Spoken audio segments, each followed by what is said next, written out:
Hello guys, good morning. So, bisperas na ng Pasko ngayon. At ako lang mag-isa dito sa bahay dahil hindi ako nakapunta sa church. Yung anak ko lang, tsaka yung tita niya, tsaka yung lola niya yung magkakasama. Hindi na yun, habang mag-isa ako nakikinig ako ng music. At ito na naman, napapaisip na naman ako. Ewan ko ba, ayoko talaga na nag-iisa eh. Kahirap kasi. Yung may gusto ka makausap pero hindi mo makausap. Hindi mo alam kung kaya mo siyang kausapin. Pero somehow, naalala mo siya. Ay, nako. Ito guys, gumagana na naman ang aking critical thinking. Yung gusto mo siyang kausapin, katulad ng dati, pero dahil sa mga paulit-ulit niya na ginagawa sa'yo, parang ayaw mo na lang muna siya kausapin. Kung pwede lang sana, kaso may mga anak kayo, lalo na ngayon ng preggy. Ang hirap isipin, nahirap tanggapin. Gusto mo siyang intindihin, pero kapag mga, alam mo yung gawain ng lalaki na puro kalokohan, hindi siya negotiable eh. Kasi paulit-ulit na lang eh. Puro na lang gaslight. Puro na lang hanap ng mali. Puro na lang hanap ng dahilan para nakagawa ng ganong kalokohan. Pero yung alam mo naman sa sarili mo na ginagawa mo naman yung part mo. Pero hindi pa rin sila kontento, hindi pa rin sila satisfied. Ano ba yung kailangan mong gawin para masatisfy mo sila? Diba? Ang matindi pa, tiwala ka sa kanya, ginagawa mo lahat para sa kanya, pinagkakatiwalaan mong lubos, minamahal mo, inaalagaan mo, pero hindi niya nakikita yun. Iba yung pinaglalaban ng isipan niya. Na oo, sige, tinatanggap ko na lang. Humihingi ako ng patawad, humihingi ako ng pasensya. Kaya bumabawi ako sa pag-aalaga ng mabuti sa anak namin,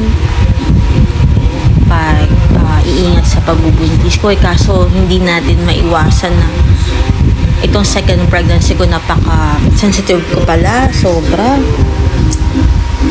Hindi ko in-expect. Syempre, alam niyo naman pag mga mother, lalo na kapag may anak ka na din, kung maaari gagawa ka ng paraan din para sa sarili mo, at kung maaari ikaw yung bibili ng mga ibang kailangan mo, kahit may pinaprovide yung asawa mo, diba? So, nung time na in-advise ako ng doktor ko na wala, di ako pwede mag-work lahat as in, so wala din akong kita, no choice, kailangan sa bahay lang ako. Doon na nangyari ang lahat.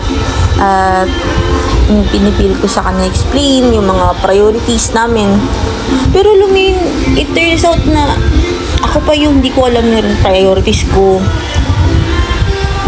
about sa pera. Ako na yung mali kasi wala akong maibigay eh, this past few months.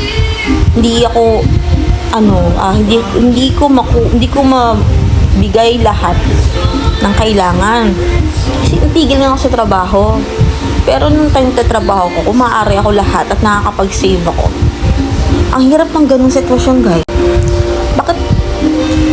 Bakit kailangan pa sumabay yung mga ganyang sitwasyon? Yung nagbubuntis ka, alam mo naman yung asawa mo, maayos din yung trabaho. Ikaw nabuntis na no choice, at kailangan lang yung support at intindi ng asawa niya sa panahon ngayon na paghihirap mo. At ilang buwan lang naman yung titiisin mo. Bakit kailangan mantong sa malaking issue at paglilihim ng mga kalokohan? Matindi pa, tanggap ko sana eh.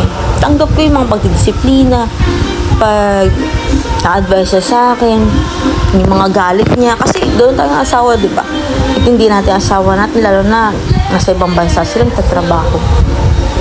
Pero yung malalaman mo ilang beses ha, na ganun mga lihim niya, kung ewan ko ba kung ba't ako napupunta sa mga ganung mga, ang galing ko talaga makakuha ng mga ebidensya. At kapag nalaman ko talaga naging, ewan ko, grabe. Iba talaga yung attitude ko. Talaga iba yung epekto, lalo na siguro ngayong buntis ako. Kasi mas hinahanap ko siya eh. Mas hinahanap ko siya parati. Gusto ko lagi siya nakakausap. Naiintindihan ko naman yung pagka-busy niya sa trabaho niya. Yung time niya, bakit siya lagi busy, lagi niya naman sinasabi na gano'n. Pero, yung pala yung isa sa dahilan ko bakit siya busy. Pero may time siya sa mga ibang tao na kausapin. Unlike sa amin na naghihintay lang sa kanya parati. Pero may time pala siya sa mga ganung bagay. Gustuhin ko man makaipon ng marami. Pero yung mga naipon ko, no choice ka lang kung i-provide para sa mga laboratories, sa mga gamutan ko. Dahil ang gastos niya sobra. Nilaban ko kasi baka nakapagtrabaho ako kaso hindi na talaga ako inalon ng OB. Kaya pati savings ko, ibang kailangan na sabi ko na sa kanya kasi siya hindi niya naiintindihan at iba yung priorities niya. Dapat kami yung mas naiintindihan niya, ako yung naiintindihan niya ngayon sa sitwasyon ko. Pero ako pa yung lumalabas na masama sa ngayon sitwasyon ko. Kaya sa mga purge moms na may mga pinagdaraanan katulad ng ganito, napakahirap. Napakaswerte niya lang talaga kung may mga asawa kayo na talagang focus kayo, priority kayo, talagang napaka-understandable, supportive, lalo na sa mga ganitong sitwasyon nyo. No. Diba? Ilang buwan na lang, lapit na lumabas yung baby namin. Pero siya, ganun pa din yung gawain niya. Alam niyo guys, simula na naging committed ako sa relationship namin. Wala, siya na lang yung lalaking siya na lang yung lalaki na pinagpukusan ko. Kasi may anak na kami. Pero sa kanya hindi pala yun. Marami pa pala siyang hinahanap. At dahil may mga anak na kami, kailangan kong magpakatatag. Dahil hindi ako pwede makita ng anak ko, lalo na yung panganay ko na maliit pa. 4 years old, hindi niya ako pwede makita na mahina ako. Papadala ko sa sitwasyon kasi maapektuhan siya. Ayoko lumaki yung anak ko na malungkot yung paligid, puro kaguluhan. Kaya lagi ko na lang pinagpipray yung asawa ko na sana balang araw usapin siya ni Lord, ipuin siya ni Lord na maramdaman yung presence namin sa buhay niya. Yung mas mahalaga kami sa kanya. Oo, mahalaga ang pera. Kaya namin gawa ng paraan yun, kaya nating i-manage na maayos. Pero yung family na nag-iintay sa dito sa Pinas, parate at nag-aalala palagi ng safety mo, protection mo, na mailayo ka sa lahat ng kapahamakan sa mga tukso. Bihira lang yun. Kasi iniwan mo sila dito at sila yung pamilya na babalikan mo dahil sila yung nagmamahal sa'yo, diba?